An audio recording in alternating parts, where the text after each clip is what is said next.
ठंड से कांपता हुआ यह नन्हा सा चूजा अपनी माँ की नजरों से ओझल हो चुका था। चाहे वह कितना भी पुकारे, माँ की आंखों में कोई हलचल नहीं थी। बिखरा हुआ, सहमा हुआ यह चूजा अभी अभी एक भयानक तूफान से गुजरा था। तेज हवाओं ने उसे घोंसले की सीमा से बाहर फेंक दिया था और बस इसी कारण अल्बाट्रॉस माँ अपने ही बच्चे को पहचान नहीं पाई। अंटार्कटिका के समुद्री क्षेत्र के पास स्थित एक द्वीप पर धीरे धीरे भीषण ठंड का मौसम दस्तक दे रहा था। यह धूसर सिर वाला अल्बाट्रॉस का बच्चा सिर्फ 4 हफ्ते का था।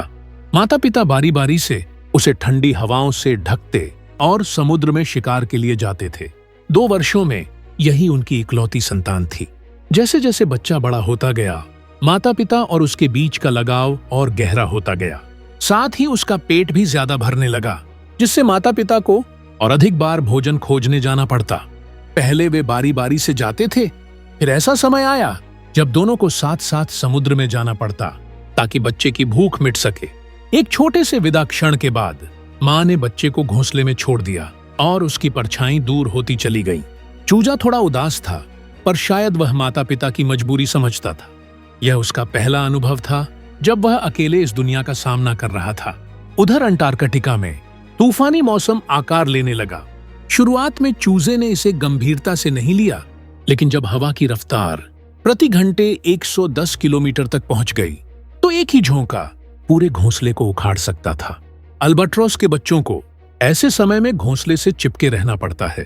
तूफान की तबाही इस नन्हे शरीर के लिए असहनीय थी और माता पिता अभी तक लौटे नहीं थे। अकेला पड़ा यह बच्चा मौत के खतरे से घिरा हुआ था। कई घंटों तक चली मूसलाधार बारिश के बाद उसकी हालत बदतर हो चुकी थी। जब समुद्र तट फिर से शांत हुआ, तो घोंसलों के आसपास हर तरफ अव्यवस्था थी। कई घोंसले पूरी तरह खाली थे। अगर इसे सौभाग्य कहा जाए तो ये चूजा बच गया था, लेकिन वह घोंसले के बाहर गिर पड़ा था। ठंडे समुद्री पानी ने उसके शरीर को भिगो दिया था। इतने कम तापमान में कोई भी चूजा जिंदा नहीं रह सकता। अब उसकी बस एक ही दुआ थी कि उसके माता पिता जल्दी लौट आए। लेकिन कुछ बच्चों के भाग्य में यह राहत नहीं थी। कठोर प्राकृतिक परिस्थितियों ने कई नन्ही जानें छीन ली। जब पिता ने यह दृश्य देखा तो उसका दुख असहनीय हो उठा। वह देर तक वहां से हटा नहीं। उसने अपनी चोंच से अपने बच्चे को हल्के से छुआ। अल्बाट्रॉस दंपति की सारी मेहनत एक पल में नष्ट हो चुकी थी। पिछले 15 वर्षों में धूसर सिर वाले अल्बाट्रॉस की संख्या आधे से भी ज्यादा घट चुकी है। जलवायु परिवर्तन और आवास के विनाश ने उन्हें विलुप्ति के कगार पर ला खड़ा किया है। वह नन्हा चूजा जमीन पर देर तक तड़पता रहा। जब माता पिता एक एक कर लौटे, तो बिखरा हुआ दृश्य देखकर वे स्तब्ध रह गए। घोंसले में बच्चा नहीं था, लेकिन इस माँ का बच्चा घोंसले के ठीक नीचे था। क्योंकि वह घोंसले में नहीं था, इसलिए माँ उसे पहचान नहीं सकी। चाहे बच्चा कितनी भी पुकार लगाए, माँ की नजरें उस पर नहीं पड़ी। दरअसल धूसर सिर वाला अल्बाट्रॉस अपने बच्चों को न तो देखने से, न सुनने से और न ही सूंघने से पहचानता है। वे केवल घोंसले में मौजूद बच्चे को ही अपना मानते हैं। यानी जो बच्चा घोंसले में है वही उनका है, और जो घोंसले से बाहर है उसे वे अपना नहीं मानते, भले ही वह उनका ही बच्चा क्यों ना हो।